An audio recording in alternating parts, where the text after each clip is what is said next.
A localização geográfica de Portugal e a sua pequena dimensão de 92 mil quilômetros quadrados não o impede de ser um dos maiores produtores mundiais de vinho e do azeite.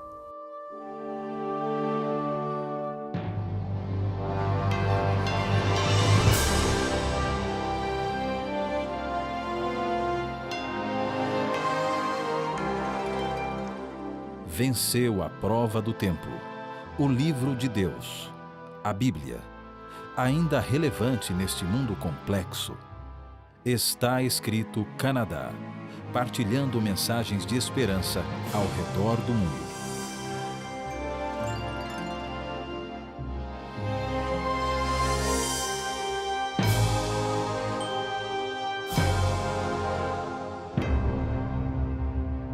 Além das belas paisagens, a rica cultura, a gastronomia portuguesa, Portugal tem também como cartão de visita a sua produção de vinho e do azeite. Tais produtos fazem parte não só da história de Portugal, como também do dia a dia do povo português.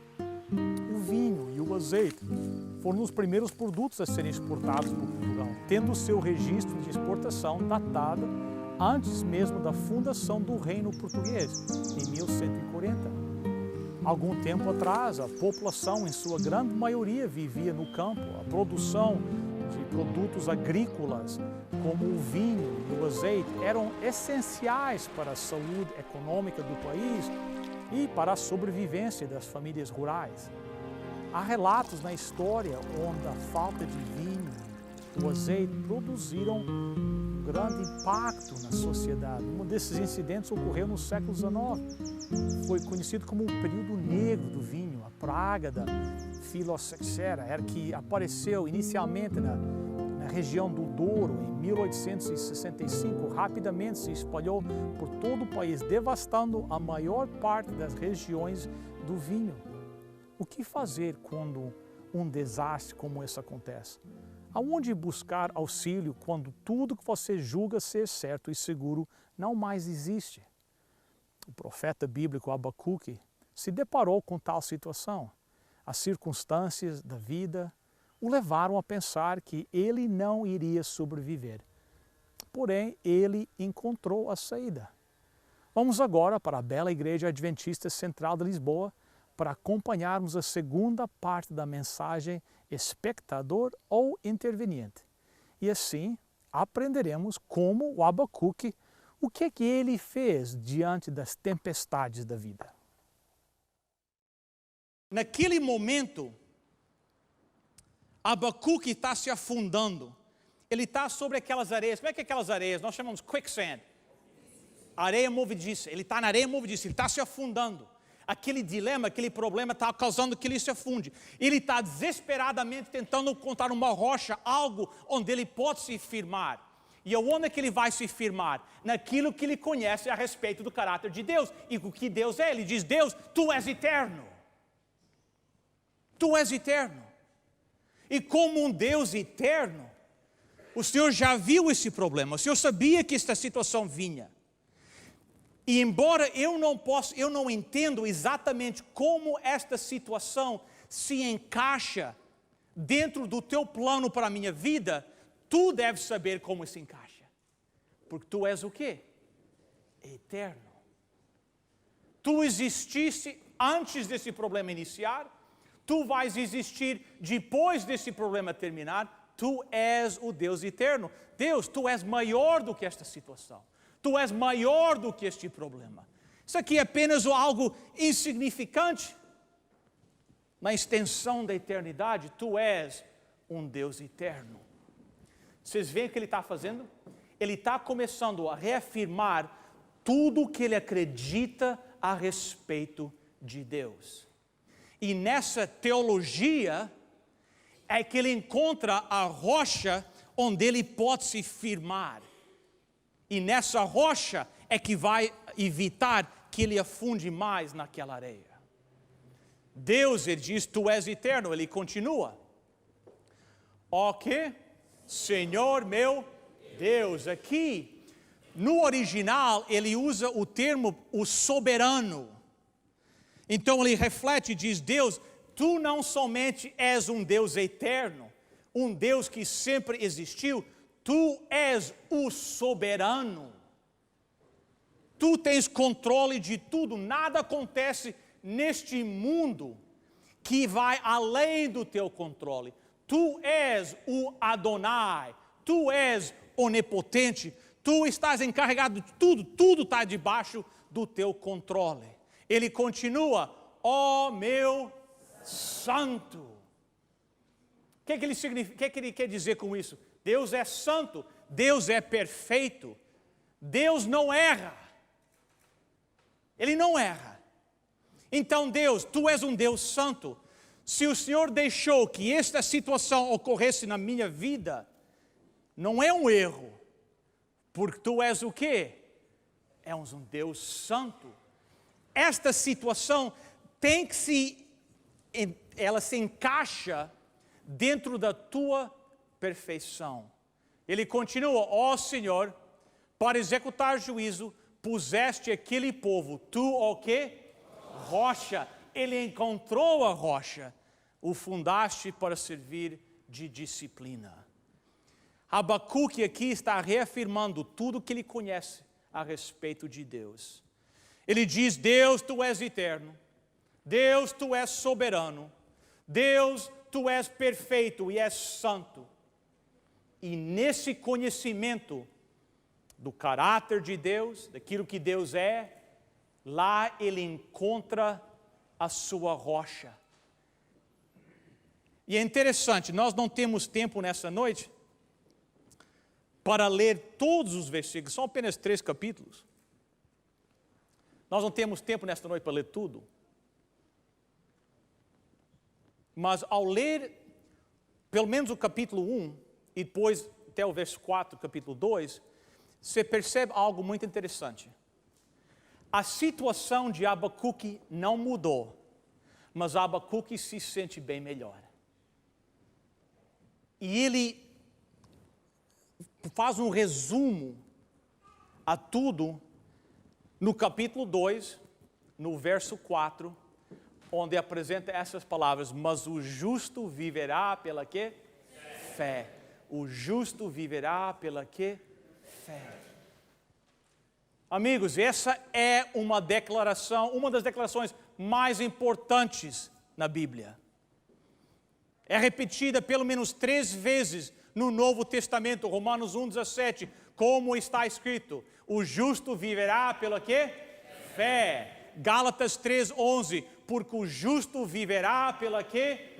Fé. Hebreus 10:38, todavia o meu justo viverá pela quê? Fé. O justo viverá pela quê? Fé. Em quê? Em Deus. Por quê? Porque Ele é eterno, porque Ele é soberano, porque Ele é o Deus santo. E dentro desse conhecimento de Deus, Abacuque e eu e você vamos encontrar a rocha necessária para nos dar a segurança nas horas difíceis da nossa vida. Abacuque viu que Deus era eterno, Deus é soberano, Deus não erra.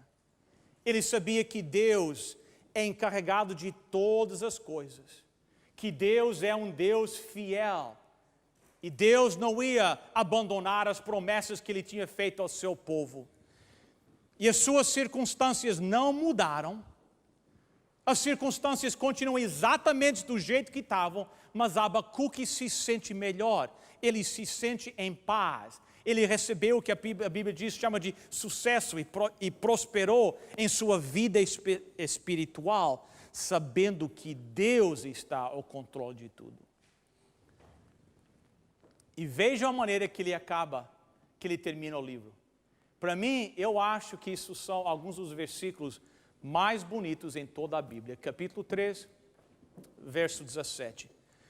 Ainda que as figueiras não produzam fruta,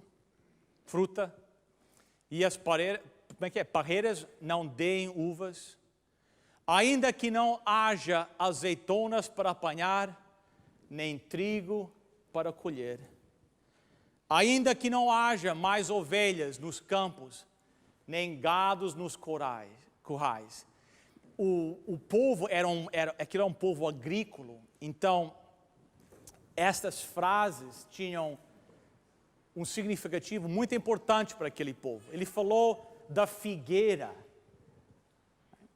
Uma coisa que eu sei é que a figueira sempre brota. Ele disse, mesmo que a figueira, que sempre brota, não brotar. E se eu for à vinha e lá não encontrar uvas.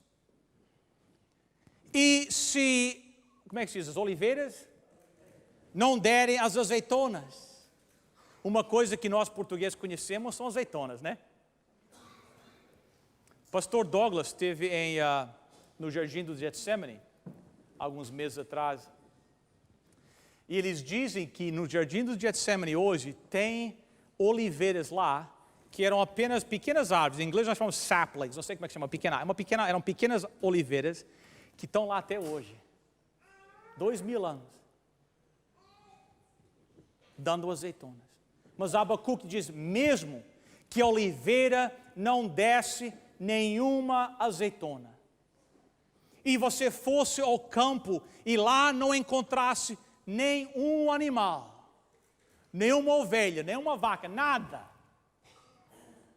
Em outras palavras, se tudo que é comum na minha vida, se tudo aquilo em que tudo aquilo que eu preciso, tudo aquilo em que eu confio na minha vida, quem sabe se Abacuque estivesse escrevendo hoje, ele falaria assim, se eu entrar no mercado e não houver comida lá nas prateleiras, se eu for ao banco ou na caixa eletrônica para sacar, para tirar dinheiro e perceber que não existe nenhum dinheiro na minha conta, se eu chegar no meu emprego só para encontrar as portas trancadas porque a companhia foi à falência e eu perdi o meu emprego, se tudo na minha vida que eu dependo, que eu preciso para existir, se tudo isso desaparecer, se de um dia para o outro tudo for tomado de mim, veja o que ele diz,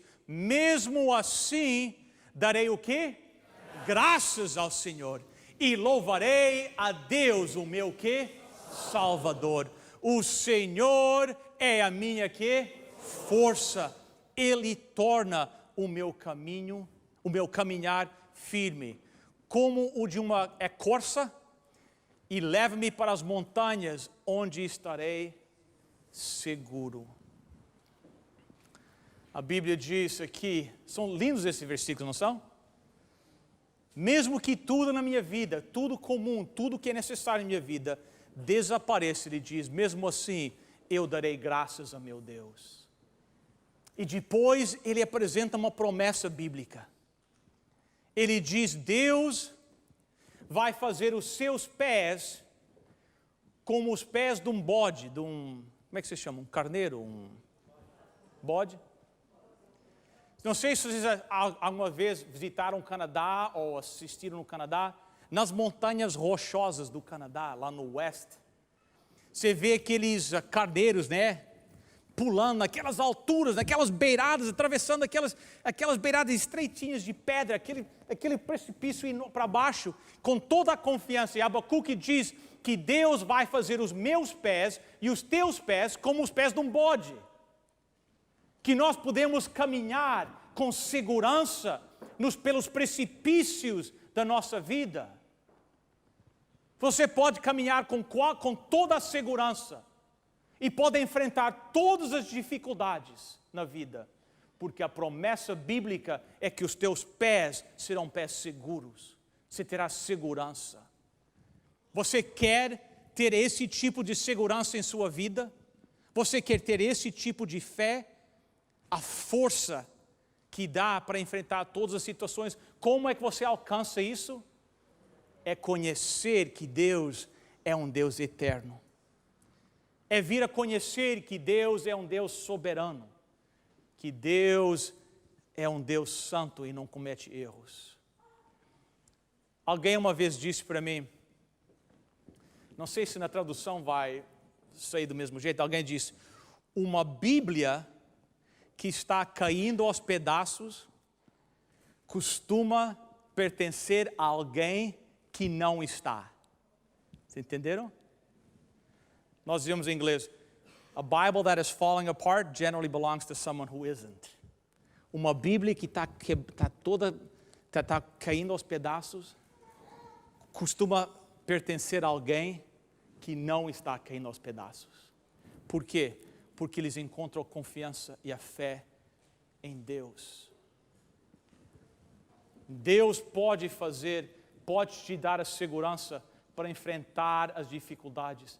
Deus pode te dar a segurança quando Ele te pede para caminhar naqueles altos da vida, naquelas montanhas rochosas. Você pode caminhar com toda a segurança. Paulo ele fala dessa maneira. Ele diz em Gálatas 2:20, assim já não sou eu quem vive, mas Cristo que vive em mim. Ele continua, e esta vida que vivo, agora vivo-a pela quê? A fé em quem? No Filho de Deus. Paulo diz, eu vivo a minha vida, fé em Deus, eu vivo a minha vida com fé em Jesus Cristo. Paulo é bem claro aqui. Ele diz, na minha vida, a fé eu coloco no Filho de Deus. Eu não coloco em coisas materiais, no meu emprego, no meu conhecimento, na minha sabedoria, na minha beleza, na minha força. Eu coloco a minha fé no Filho de Deus. E se Paulo tivesse aqui, que seria uma bênção, Paulo, vocês ouvirem Paulo em vez de ouvirem a mim, né? Mas se Paulo tivesse aqui, ao meu lado, e nós acabássemos de ler esses versículos, eu ia dizer para ele, Paulo, por quê? Por que você coloca a sua fé em Jesus Cristo? Que evidências que você tem para colocar a fé em Jesus Cristo? E eu acredito que Paulo ia responder desta maneira, eu coloco a fé em Jesus Cristo, aquele que me amou e se deu a si mesmo por mim.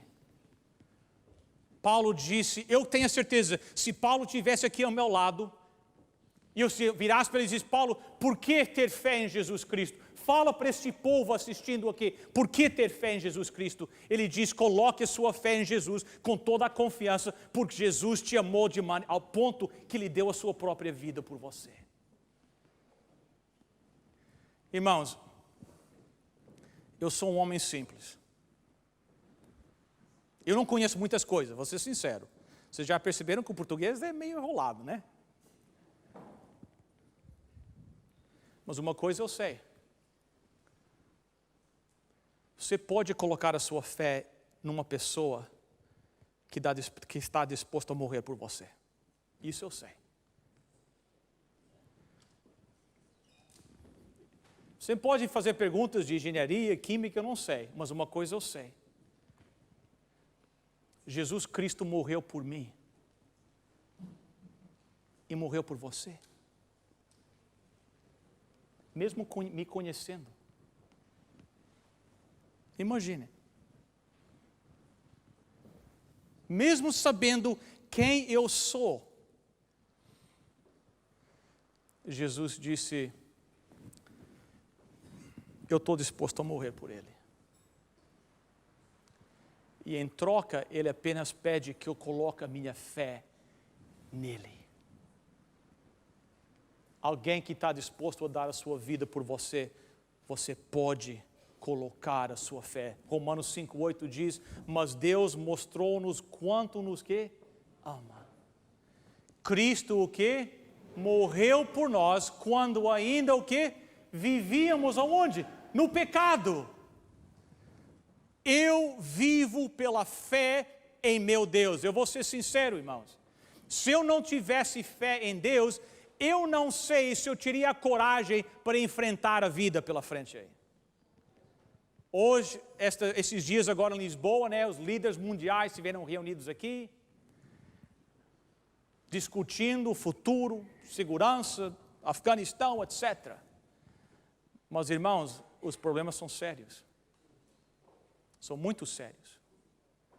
As dificuldades que a humanidade vai enfrentar são dificuldades muito sérias.